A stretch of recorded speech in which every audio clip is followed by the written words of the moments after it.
Hi! In this video, I'll show you how to create a calendar in Notion step by step. First, create a new page. Give your page a name.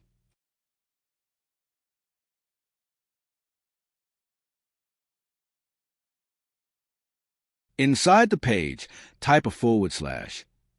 Then type Calendar and select Calendar View.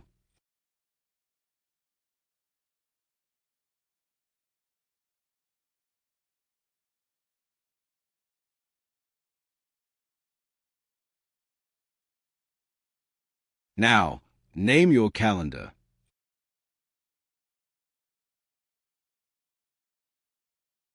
This helps you stay organized. To add an event, click on any date. Type a name for the event.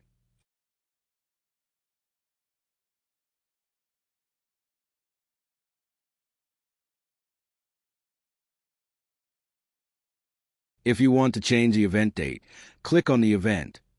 You can change the date using the Date field.